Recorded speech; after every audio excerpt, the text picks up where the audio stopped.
Boa. Gente, a gente vai começar então. A gente está testando esse modelo híbrido aqui. Então, a gente está gravando de um computador, a tela aberta de outro. Opa, o Jeff chegou. Nossa, vamos ver ele também. Aê! Oi, Jeff. E aí, tudo bom? Vamos ver que cara conhecido. E aí, tudo bom? Tudo bom? Puxa, som. Microfone. A primeira parte não vai ser. Gente, então vou fazer a intro rapidinho aqui. A ideia é que a gente faça isso mensal, que a gente reviva, né? O Jeff tocou o grupo do Ethereum dos meetups, acho que 2020, 2021, 2 anos, 19 e 20. 19, 20. O Henrique Leite, que eu vi que ele está também aqui no Zoom, também tocou, acho que 2018, 19. E aí a gente deu uma parada, né? Com os grupos, os encontros técnicos de Ethereum. E aí a ideia é a gente tentar reviver, eu já estava de conversa com o Jeff nisso faz um tempo, e finalmente saiu esse, né? Vamos testar esse modelo, a gente vê como funciona. E aí, para começar, eu trouxe duas pessoas que eu admiro muito. Um é o Rafa representando a Picnic, e a Picnic eu acho que é o primeiro projeto brasileiro que fez, botou a mão na massa com a Account Abstraction antes de ter um nome, antes de ser lá a IP 4337, né? Eles já estavam montando, é muito pioneiro. Então, nosso parceiro aí de empreendedorismo aqui no Brasil. E depois o Antônio também a gente já teve relação de todas as formas de trabalhamos junto no passado, quase empreendemos juntos, a gente abriu uma empresa no final ele decidiu ir para outro caminho. Na Pods, o Antônio também já trabalhou junto, dando suporte para a gente em segurança. Hoje ele é um auditor independente, ele vai dar uma intro dele. Então, tipo, eu estou muito feliz. Vai ser dividido em duas partes, né? O Rafa vai fazer uma introdução teórica, e ele vai codar mesmo com a gente, para a gente colocar um pouco da mão na massa. Então é isso. Tomara que seja legal e a gente consiga fazer outros eventos. Maravilha. Boa noite, pessoal. Muito bom estar com vocês aqui hoje, falando de um tema que é muito querido para o nosso time, que é a Account Abstraction. Eu sou o Rafael, sou designer de produto lá no Picnic. O Picnic ele tem a missão de popularizar finanças descentralizadas, assim, popularizar o acesso. A gente trabalha para fazer com que fazer staking de Ethereum ou investir no Liquidity Pool seja tão simples quanto usar o Nubank, sacou? Essa é a nossa missão, é para isso que a gente trabalha todo dia. Eu convido vocês para conhecer o projeto lá em picnicinvestimentos.com. E hoje eu venho falar um pouco de Account Abstraction, que eu acho que entra como um dos caminhos para conseguir realizar essa visão que a gente tem. A gente vai falar sobre a RC 4337, que propõe novos padrões de Account Abstraction, e isso traz flexibilidade para os desenvolvedores, mas traz também uma simplicidade de uso e entre outros benefícios que eu vou falar um pouquinho antes do Antônio colocar a mão na massa com vocês. E antes de aprofundar nesse tema, eu proponho uma análise do cenário atual. A gente pensar como são os produtos de cripto, de Web3, de DeFi hoje, como que eles funcionam do ponto de vista do usuário.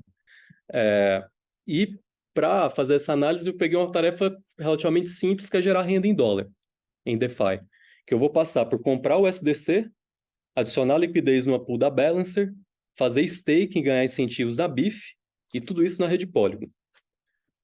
O primeiro passo, assumindo que eu sou um usuário novo, vai ser criar uma carteira. Para criar uma carteira, começa simples, você vai escolher uma das várias wallets disponíveis. Às vezes é difícil entender qual que é o benefício de um para outro, como elas se diferenciam, mas depois que eu escolhi, eu posso baixar no meu celular ou a extensão lá no navegador, vou criar ali a minha nova carteira, anotar aquelas 12 palavras e guardar em um local seguro. E aqui já começa a primeira casca de banana, assim, o primeiro problema que a gente tem, que esse onboarding no ecossistema, de você baixar um aplicativo, anotar 12 palavras num papel, esconder isso em algum lugar, ele é muito diferente de tudo que a gente usa no dia a dia, né? Se a gente para pensar nas aplicações que a gente usa no dia a dia, isso sai muito assim. E além disso, as consequências de você cometer um erro aqui, elas são muito graves. Você está falando de perder acesso aos seus fundos, assim, de perder dinheiro. Então isso já traz um grande problema que a gente que está construindo produtos deve prestar atenção, assim. Mas depois que eu tenho lá meu MetaMask, tudo configurado, eu quero comprar o SDC. Quais são as maneiras mais fáceis ou mais acessíveis de eu tirar dinheiro que está no meu banco, que está no Nubank, e comprar um token na blockchain. Hoje isso vai passar, uma das maneiras mais populares vai passar por criar conta em uma corretora centralizada, né? Eu vou escolher a Binance, Coinbase, mercado Bitcoin que seja, vou passar o meu cadastro aprovado, vou conseguir depositar fundos via Pix ou transferência bancária, um processo relativamente simples, e eu vou poder comprar finalmente o meu SDC. Mas aqui tem outra pegadinha. Se eu quero usar DeFi, se eu quero fazer swap, fazer stake, se eu quero usar protocolos descentralizados, não basta eu ter o SDC lá no meu MetaMask. Eu vou precisar ter o token nativo da rede para pagar a transação. Então, se eu só comprasse o SDC e mandasse meu MetaMask, ele ia ser inútil para mim na maioria da configuração dos aplicativos hoje. Então, eu vou precisar comprar Matic também para poder pagar pelas minhas transações que eu vou fazer logo mais. Bom, comprei o SDC, comprei Matic, eu vou enviar esses ativos para blockchain, vou mandar para o meu endereço da carteira. Para isso, basta eu ir lá no Saque Cripto, selecionar quais tokens que eu quero mandar, copiar o endereço do meu MetaMask, colar e selecionar a rede. Aqui tem outro problema em potencial, porque com o mesmo endereço do MetaMask, se eu seleciono a rede errada, eu posso mandar para um lugar errado que seja difícil de recuperar, talvez eu até perca esses ativos. E aí, finalmente, passei por isso tudo, tem o MetaMask, tem o SDC, tem o Matic para pagar as transações na carteira, eu vou finalmente interagir com a Balancer, com a BIF ou com qualquer outro protocolo. E aqui a gente tem um desafio para o usuário, que essas experiências estão muito fragmentadas ainda, né? Aqui para gerar renda em dólar eu estou trabalhando com duas interfaces diferentes, dois produtos diferentes, e dentro delas eu ainda tenho que passar por várias transações. Nesse caso são apenas 4 transações, mas aqui eu também tenho um problema. O João, quando é ele que apresenta essa palestra, ele fala muito da primeira vez que ele foi fazer um swap, ele deu o approve e ele achou que estava resolvido. Depois de 1 hora, 2 horas, ele não sabia o que aconteceu, até entender o que ele realmente tinha feito. Então, essa dinâmica de interação com os protocolos, com as aplicações, também precisam melhorar. E aí, depois disso, a gente passou ali por quase 15 etapas, conseguimos concluir nossa tarefa, mas o que fica claro, assim, no resumo, é que mesmo uma tarefa relativamente simples dentro de DeFi, ela é muito fragmentada ainda, e ela passa por diversas etapas. E em cada uma dessas etapas tem um problema em potencial. Tem uma casca de banana que é muito fácil do usuário escorregar e sair com algum problema. E aí, qual que é a solução? Qual que é a solução disso? A gente acredita que para trazer mais usuários para cripto, para finanças descentralizadas, esse caminho passa por educação, mas passa por construir melhores produtos também, né? Produtos mais fáceis, que entreguem valor de um jeito mais simples. Sem eu ter um checklist de 15 tarefas, ou sem precisar ver um vídeo no YouTube para saber fazer alguma coisa. E o RC4337 surge como um novo padrão no Ethereum de carteiras inteligentes, apresentando novos métodos de transação e métodos de autenticação que vêm propor melhores práticas para que os novos produtos passem a ser desenvolvidos. A gente acredita que com isso você começa a ter ferramentas e infraestrutura que vão ser compartilhadas por muitos participantes e o ecossistema se eleva como um todo. Aqui,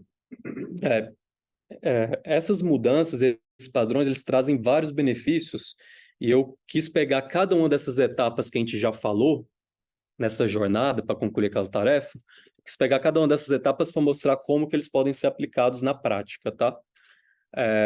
Primeiro na carteira, a gente precisa de carteiras melhores. E uma carteira melhor, na minha concepção, ela é uma carteira tão fácil de usar que a minha mãe consegue usar e tão seguro quanto o Nubank. Hoje, muitas vezes a gente tem que abrir mão de uma coisa ou da outra. Parece que se eu deixar mais fácil, eu estou perdendo segurança. Se eu deixar mais seguro, fica muito mais difícil. A Ledger, por exemplo, quem tem uma hard wallet, não é a experiência mais fácil do mundo. Assim, é um pouquinho complicado, porque você está pagando um preço pela segurança. Aqui do lado, vocês vão ver que durante toda a apresentação, conforme eu vou falando dessas soluções, eu coloquei alguns projetos que já estão implementando isso, tá? No final da apresentação eu tenho lá um slide com todos e aí posso compartilhar com vocês.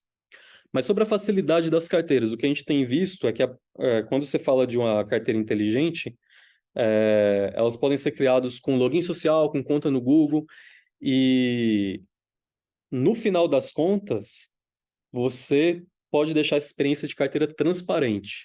A gente, teve o Blockchain Festival aqui em São Paulo, a gente fez um demo, você chegou a ver o demo que os meninos desenvolveram? A gente estava brincando com usar um contrato com padrão 4337 junto com o WebAuthn, que a galera chama de Passkey também, que é um produto que se eu não me engano, foi um consórcio da Apple, com Google, com Samsung. Cara, a Binance ativou recentemente. Como é que a gente fazia a criação de carteira nesse demo que a gente estava preparando? Você acessa um site pelo Safari, do iPhone, você clica no botão para criar carteira, usa a sua biometria, né, que já tem embutido no sistema do iPhone, para ser a sua chave de autenticação. Ele grava essa chave no sistema do aparelho, que nenhum aplicativo tem acesso, parece ser super seguro, assim, e você passa a usar a sua biometria para acessar a sua carteira e assinar transações. Só acessa por Safari e iOS. Não, acessa por o WebAuthn, ele é um consórcio que era uma ideia de como que você cria padrões entre dispositivos para acessar isso. Eu dei o exemplo do iPhone, que é o que eu uso, mas a gente chegou a testar em Android também. Funciona bem em Android. E aí ele vai ter a biometria de acordo com o teu aparelho, né? No meu caso, eu falei do Face ID, da biometria, mas ele poderia ser a digital também, a gente chegou a fazer esse teste. Então você começa, estava até falando com o Antônio um pouco mais cedo, que você tem alguns padrões, mas as possibilidades deles são muito grandes. É como se fossem modos que você pode executar e configurar de acordo com o caso de uso e com a sua necessidade. Então, bom, no lado da facilidade tem isso, você ganha uma flexibilidade muito maior para criar carteiras, gerenciar carteiras, e no lado da segurança, você tem possibilidade de resolver vários problemas das carteiras, assim. Primeiro, você pode configurar Two-Factor Authenticator, você pode configurar multisig, você pode definir níveis de segurança de acordo com o tipo de transação. Eu vou pedir apenas uma assinatura se essa transação tiver um padrão, mas eu tenho monitoramento de fraude que se ela está passando por algum contrato com potencial de fraude, eu vou pedir um nível de segurança a mais. Você passa, isso aqui, eu como designer, sempre vendo do lado do usuário, isso aqui é uma coisa que eu gosto muito da ideia, assim, que é você resolver um problema muito grande que tem em cripto, que é, cara, se eu perder a chave dessa carteira, para quem eu vou ligar? Não tem para quem ligar.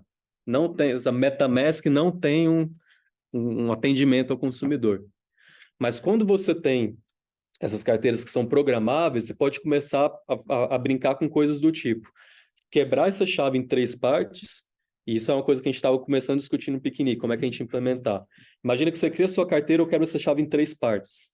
Você precisa de 2, de 3 para autenticar.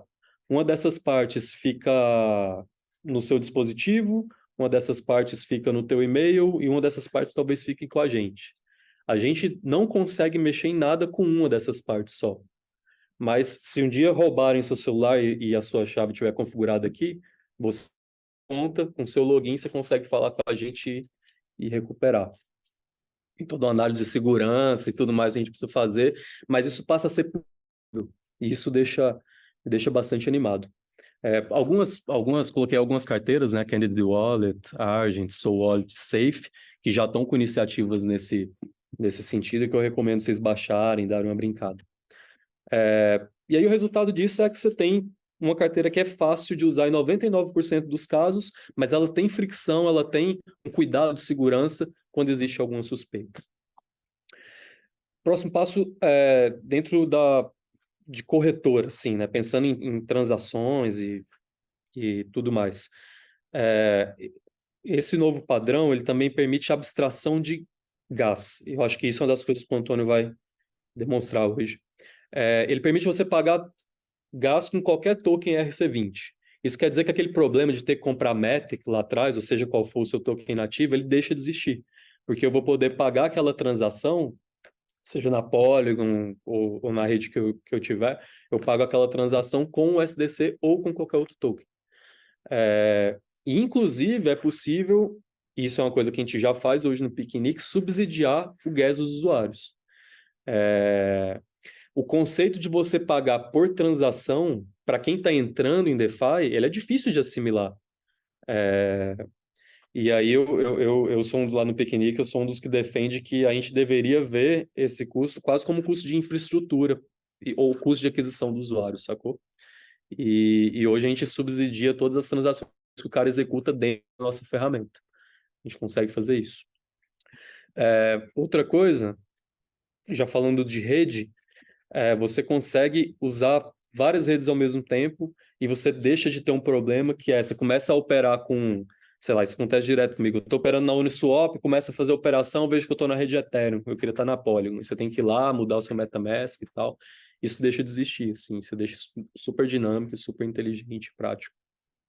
Avocado já faz isso. E uma coisa bem legal é que ele apresenta a consolidação global de todas as redes, assim. Então, numa tela só, diferente do MetaMask, você vai mudando por rede e vendo os seus assets, né? Você tem uma visão geral de todas as redes, qual que é a sua posição, que é bem legal. E no final do DEP, eu acho que uma das coisas mais legais em questão de interação com aplicativos descentralizados e tal, é a abstração de transação ou a possibilidade de executar transações em lote. Isso a gente já faz, o Piquenique já nasceu com esse conceito, igual a gente falou, né? Naquele exercício, naquela tarefa que eu propus de gerar renda em dólar, eu estou trabalhando só com 2 protocolos. Mas dependendo do que você vai fazer, você pode trabalhar com mais protocolos. Dentro de cada protocolo, você pode ter muito mais transação, você pode precisar fazer swap entre várias moedas. E fazendo essas transações em lote, você tem isso aqui. Isso aqui eu copiei, peguei um exemplo de transação lá do Piquenique rapidinho, muito parecido com o que eu mostrei no começo. Eu estou saindo da posição de USDC e estou indo para uma liquidity pool da Gama na KickSwap. Com um clique, eu executei essas quase 27 transações. O sistema busca qual que é a melhor rota para swap, onde que eu vou ganhar mais, faz toda a parte de depositar, fazer o swap, depositar na pool de liquidez. Se você quiser fazer o staking disso também pode estar programado. E aí aquela tarefa, pô, que talvez eu fosse gastar uns 20 minutos, até mais se for a primeira vez, eu passo a executar com um clique, assim. E aí, aquilo que eu falei no começo, de entregar valor, de você entregar resultado de uma maneira super mais simples, ela já começa a tomar forma, né? E a última peça, talvez não tão ligado com Account Abstraction, com os padrões do RC337, mas muito importantes para a gente popularizar o tipo de produto que a gente está construindo, é pensar em on e off-ramp. Como que a gente faz o dinheiro sair de fiat, sair de real para blockchain? E aí um movimento que a gente tem visto há algum tempo é projetos de stablecoin que estão moldando o modelo de negócio para entregar isso com taxa zero. E aí, aqui a gente tem algumas parceiras, a LoopPay hoje a gente já está integrado, é bem próximo do Brazuca e do pessoal de lá. A Transfero, a gente já teve várias conversas também, e agora a gente está terminando o primeiro POC com BRLA, que deve ir para o ar nas primeiras semanas. E aqui eu trouxe um pouquinho de como fica essa experiência hoje lá no Piquenique. Do lado esquerdo aqui eu tenho a plataforma, fiz login, depositar real tokenizado via Pix, digitei o valor mínimo de 50. Isso aqui tudo é em tempo real, assim, não editei, não cortei nada. Ele gerando o Pix. Lá do outro lado eu tenho o meu celular, já vou ler o QR Code, vou processar esse pagamento.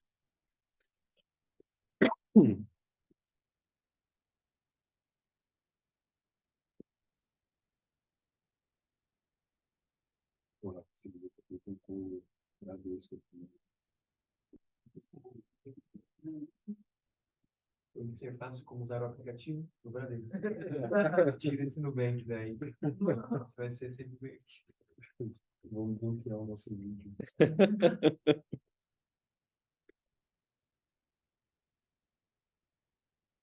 E aí, depois disso pago, ele identifica que o Pix foi pago, enfim, já faz a transação. Você já tem BRLA, que é o stablecoin de real, na blockchain pronta para você fazer as transações, assim. E com isso tudo, né, isso tudo que eu falei, a gente sai de uma lógica que a gente viu no comecinho, que é de que para executar uma tarefa você tem que passar por várias interfaces, vários produtos, está tudo meio fragmentado. Você sai dessa lógica, isso passa a ficar ultrapassado e a gente ganha a possibilidade, ou pelo menos essa é a nossa visão hoje, de você ter super dApps, que são apps que são descentralizados, que fazem o papel de vários desses produtos que a gente falou aí, mas que eu consigo fazer de ponta a ponta, desde carteira, rampa, até, no nosso caso, né, de DeFi, até o investimento em si, de um jeito mais fácil de usar, mais seguro, mais barato, com maior variedade de ativos. O João que montou essa palestra, ele é um dos que mais estuda de Account Abstraction, um dos fundadores e programadores lá do Picnic.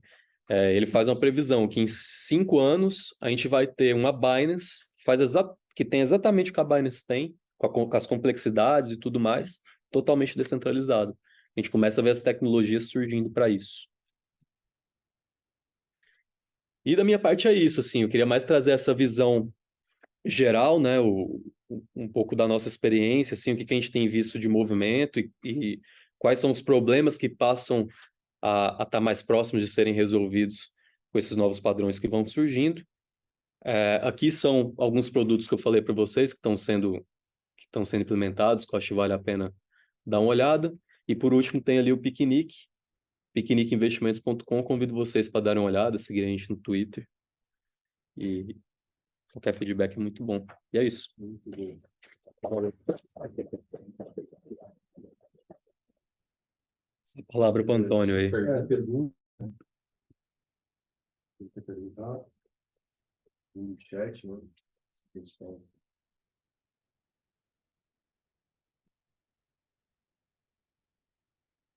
Já mandaram no chat ainda. Vai mandar para mãe testar, rapaz. Boa. Pô, mas esse foi um dos feedbacks que eu fico mais orgulhoso de compartilhar no Picnic, cara. Uma usuária pra gente lá no Twitter falando que a mãe dela sempre foi curiosa, assim, com Bitcoin, sempre quis ter e tal.